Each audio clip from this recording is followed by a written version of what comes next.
Apakah Soeharto layak menyandang gelar pahlawan nasional? Halo semua, selamat datang lagi. Hari ini kita akan membahas satu pertanyaan yang cukup sensitif, sering memicu perdebatan, dan selalu menarik untuk dikulik. Apakah Soeharto layak menyandang gelar pahlawan nasional? Nama Soeharto adalah salah satu yang paling besar dalam sejarah Indonesia. Banyak yang menyebutnya sebagai Bapak Pembangunan. Tapi tak sedikit pula yang menempatkannya sebagai simbol otoritarianisme. Lalu, mana yang benar? Dan apa saja kriteria seorang tokoh bisa mendapat gelar pahlawan nasional? Mari kita bahas secara jernih dan berimbang. Apa sih syarat jati pahlawan nasional? Sebelum menilai Soeharto, kita perlu tahu dulu kriteria resmi. Seorang tokoh bisa diangkat sebagai pahlawan nasional. Secara umum, ada beberapa poin penting yang biasanya dipertimbangkan. Pertama, jasa luar biasa bagi bangsa dan negara. Kedua, perjuangan membela kemerdekaan atau berkontribusi besar bagi pembangunan. Ketiga, integritas moral dan keteladanan. Keempat, tidak tercela secara hukum dan moral. Dan kelima, diakui secara luas kontribusinya oleh masyarakat dan negara. Nah, kriteria terakhir inilah yang paling sering jadi perdebatan ketika menyebut nama Soeharto. Mari mulai dari kontribusi positifnya. Pertama, stabilitas politik dan keamanan. Setelah masa-masa pergolakan di era Soekarno, Soeharto dianggap berhasil menciptakan stabilitas nasional. Banyak konflik politik mereda dan pemerintahannya jauh lebih terpusat dan terkendali. Kedua, pertumbuhan ekonomi pesat.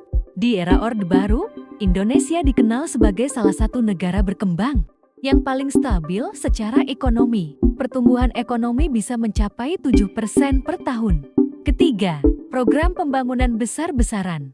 Soeharto mempelopori pembangunan infrastruktur yang jadi fondasi penting bagi Indonesia, seperti jalan, listrik, irigasi, dan fasilitas publik diperluas. Program seperti transmigrasi, intensifikasi pertanian, termasuk revolusi hijau, membawa Indonesia menjadi salah satu eksportir beras terbesar dan mencapai swasembada beras tahun ke-1984. Keempat, stabilitas harga dan kebutuhan pokok. Bagi banyak masyarakat Indonesia, era Soeharto dikenang sebagai masa ketika harga-harga relatif stabil, bahan pokok mudah didapat, dan kehidupan terasa lebih teratur. Kelima, politik luar negeri yang pragmatis. Di bawah Soeharto, Indonesia memainkan peran penting dalam ASEAN dan hubungan internasional. Citra Indonesia meningkat sebagai negara stabil dan ramah investor. Inilah alasan mengapa sebagian masyarakat terutama generasi lama menganggap Soeharto pantas diberi gelar pahlawan, setidaknya atas kontribusinya dalam pembangunan. Lalu mengapa banyak yang menolak? Tentu saja, pembicaraan tentang Soeharto tidak bisa lepas dari kontroversi besar. Banyak pihak menolak keras gagasan Soeharto sebagai pahlawan. Kenapa? Pertama, dugaan pelanggaran HAM.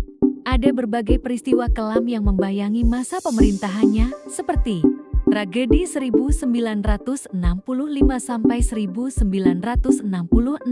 pembantaian di Timur Timur, kasus Tanjung Priok, penindasan terhadap aktivis dan oposisi. Meski beberapa kasus tidak pernah diselesaikan sepenuhnya di pengadilan, jejaknya tetap meninggalkan luka sejarah. Kedua, pemerintahan otoriter. Soeharto memimpin dengan gaya pemerintahan yang kuat. Kebebasan pers dibatasi, oposisi dimatikan, dan pemilu cenderung hanya formalitas. Reformasi 1998 terjadi karena masyarakat ingin mengakhiri sistem yang dianggap mengekang itu. Ketiga, KKN korupsi, kolusi, nepotisme. Era Orde Baru sering dikaitkan dengan praktik korupsi terstruktur. Banyak sumber menempatkan Soeharto sebagai salah satu pemimpin dengan dugaan kasus korupsi terbesar di dunia, terutama terkait bisnis keluarga dan kroni. Dan terakhir keempat, krisis 1997 sampai 1998.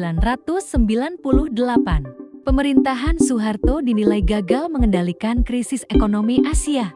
Rupiah anjlok, inflasi melonjak, dan akhirnya memicu runtuhnya Orde Baru. Semua faktor ini membuat banyak pihak menilai Soeharto jauh dari layak untuk diberi gelar pahlawan. Banyak organisasi masyarakat, aktivis HAM, hingga akademisi menilai pemerintah harus berhati-hati. Pemberian gelar pahlawan tidak hanya soal penghargaan, tetapi juga soal moral dan rekonsiliasi sejarah. Ada kekhawatiran bahwa pemberian gelar ini bisa dianggap sebagai pelupaan atas peristiwa-peristiwa kelam yang terjadi sepanjang Orde Baru. Jadi, apakah Soeharto layak menyandang gelar pahlawan nasional? Jawabannya sangat bergantung pada sudut pandang. Jika ukuran utamanya adalah pembangunan ekonomi, stabilitas nasional, dan jasa membangun Indonesia, banyak yang akan mengatakan layak. Tapi jika ukuran utamanya adalah rekam jejak moral, HAM, dan dampak negatif dari pemerintahannya, maka banyak pula yang akan berkata tidak. Pada akhirnya, pengakuan sejarah tidak hanya datang dari satu sisi, tapi dari keseluruhan perjalanan bangsa. Jadi bagaimana menurut kalian? Apakah Soeharto pantas mendapatkan gelar pahlawan nasional? Tulis pendapat kalian di kolom komentar. Terima kasih sudah menonton.